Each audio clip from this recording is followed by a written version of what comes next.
funky, psychedelia, crazy things. People who are space cadets, you know, funkadelic kind of stuff. You know what I'm saying? I'm really funky, I'm really spacey, I'm really wavy. So I'm just gonna chill out and get you set right for Octavia. She's here tonight. She's with us. We're grooving, we're vibing. So let that be known. But we're gonna have a great night.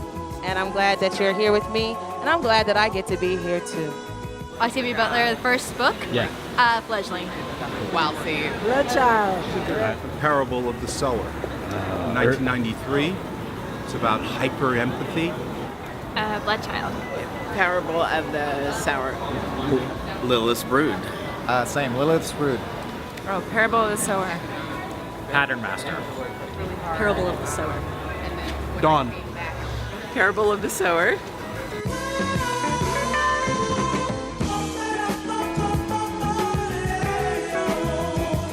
So tonight is kind of like an Octavia Butler extravaganza. We are in town. Walidah Imarisha and I are co-editing an anthology of original science fiction, basically in the spirit of the Black science fiction writer Octavia Butler, who lived in Seattle, actually died in Seattle about 8 years ago. And we've been gathering community support while we've been editing this book, and we're here tonight to continue building with community around this book. So it's just going to be an Octavia Butler love fest, basically. I am so happy to be here. This is such a brilliant, amazing, and historical time for us. I was invited to give an homage to the ancestors. And now that you are alone with us, and one of us, in the circle, in the dark, now that you're part of the Blackness, is it different? Can you tell me now how you feel? Are you new? Are you frightened? Are you innocent? Are you brave? Do you feel loved? Do you feel hope? Do you feel hoped for? Do you feel anyone hoping for you in the dark circle that is us? And what about your thoughts? Are they colored too? Are they red-eyed and writhing or pale as a tongue? Do your thoughts belong to us yet? Do they sing in the darkness? Are they part of the now humming, thrumming circle as well? Do I have your attention? Are you one of us yet? Are you thrumming? Are you feeling? Can I tell you a story? So An Evening with Octavia's Brood started as a brainchild of Jonathan and other people, but also it all came together magically. And so this night is like a dream come true for a lot of people, and so we really welcome you here. The other thing that we wanted to say was we wanted to just really thank Uzuri Productions as well as all of our volunteers and the people that made this possible. It was really a community effort. But I just really want to thank everyone for being here. This really is a dream come true. You know, we've done a lot of cool events, and I don't want to take too much time. Things that have happened have happened. Mercury is also finishing up being in retrograde. And the new moon is tomorrow. And the new moon is tomorrow. And those of us who are artistic and creative have probably been kind of getting our asses kicked a little bit by Mercury in retrograde. So we're just going to get out. But it's also just very appropriate to honor Octavia Butler here at the museum. So the book is called Octavia's Brood, Science Fiction from Social Justice Movements. And one of both of our favorite collections of Octavia's work is called Lilith's Brood. And it's about basically this sort of going beyond our human Earth experience and starting to blend with aliens and figure out what is human, what is humanity, what are the core questions and core aspects of ourselves that would move forward. So we thought, you know, we're the people who are still asking that question, and we're asking the spirit of Octavia as women of color, as Black women, as organizers, as people who are noticing climate change and noticing gentrification and noticing the crisis and still choosing to believe that there's something about humanity worth being in conversation around and growing and advancing.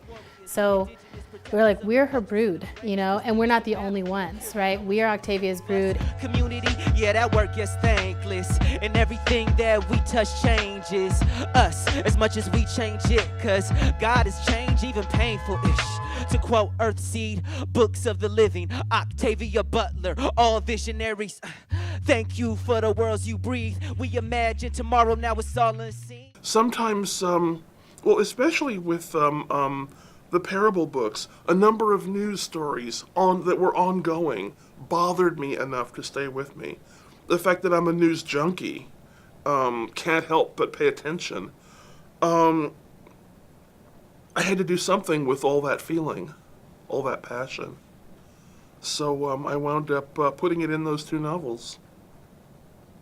Anger is a great motivator. To what extent do you use anger to tell your story? Any emotion, any emotion, that's dynamic, that makes you want to do something, as opposed to, I guess, just placidity wouldn't do any good. But anger is especially good with things political. Like, oh, one of those people think they're doing, oh, and then I come up with something to do to them. Obviously, you were both interested in speculative fiction and science fiction, but what were some science fiction interests that you had in common? I think, you know, how many people have read Parable of the Sower here? Have many people read it? Okay, I mean, Octavia, because she wasn't, and she said in her, I think these segments were particularly good if you want to see what made her who she is. You know, her family background, I mean, it was tough, right? I mean, her characters are people who up against incredible odds, and they managed to stand up after getting knocked down over and over again. And she wanted to write cautionary tales.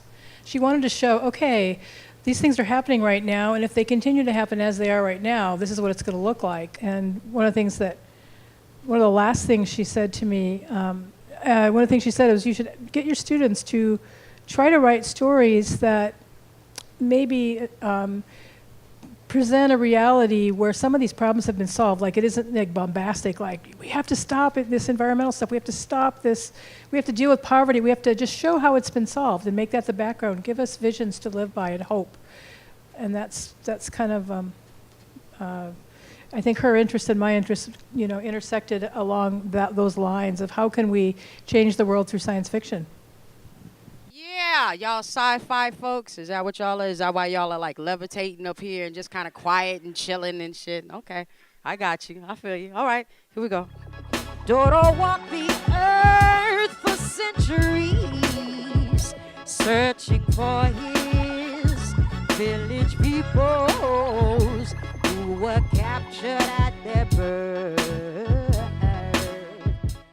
So, you know, we think all organizing is science fiction, and we think that they are inextricably connected. We don't think that they, you know, kind of go well together like cookies and cream. We think that, you know, they actually are inextricable from each other. And yet we want to make sure that we differentiate from some of the mainstream science fiction because, you know, every blockbuster movie is science fiction, and every, you know, all of these books on the bestseller list. And usually it's the one straight white dude who's saving the world from the asteroids or the aliens or the avalanche or whatever other A thing is happening to all of us. We're all in the corner cowering. We're like, oh God, please, like, just save us, white man, right? And he's like, oh, I got this, right?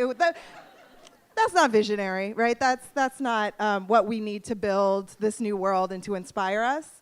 So we came up with the term visionary fiction. And so we came up with that term to really harness that idea of, you know, conscious social change being represented in this visionary way in fiction. When she was old enough, she'd purchased a little boat, motor awkward on its backside, and named it Bessie after her mama. Her mama had taught her important things. How to love Detroit, that gardening in their backyard was not a hobby but a strategy, and to never trust a man for the long haul. Mostly she'd listened to her mama, but when she'd gone astray, she'd always been able to return to the river. Now she was 43, and the river was her freedom. In that boat, she felt liberated all day. She loved to anchor near the Underground Railroad Memorial and imagine the runaway slaves standing on one bank, and how good, terrifying but good that water must have felt under the boat, or all over the skin, or frozen under the feet. In his time, Ethiopian technology allowed his people to build computers, teleportation devices, starships, and even a spaceport in the highlands of Roha. There, people lived in buildings on top of buildings that were all carved from a single rock.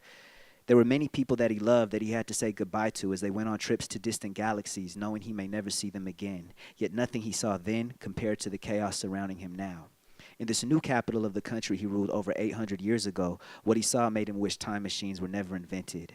To him, the air now smelled like a black pepper, and the sky was covered by a smoke that didn't move. It was different than clouds, different than a fire, and it made it hard for him to breathe. The streets were crowded with moving vehicles that coughed up this poison, and people and animals, and no logic in how it all fit together. There were huge palaces next to people sleeping on the street. More vehicles than he could count, yet he still found people unable to walk, crawling between them.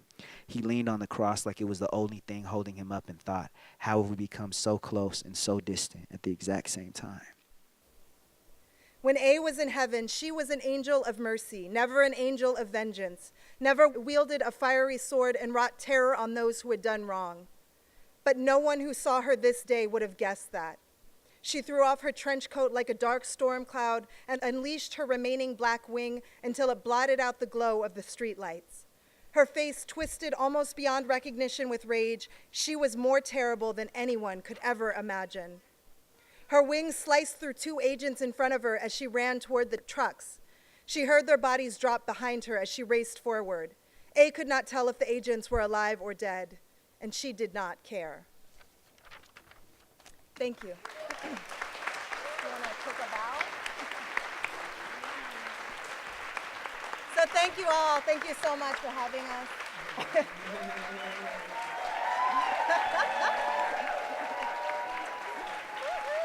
Thank y'all. You're brooders. You're officially brooders now. We've jumped you into the club. But if we dream it, we can make it be. And that's all that's really guided me since infancy. I'm trying to live life now like a lucid scene. In the clouds looking down with no chute, no string. Take you to a place with no gravity. No fear in the starlight traveling. Baby trying to hide our history, but we know who we are. Baby trying to hide our future too, but we are Octavia's brood.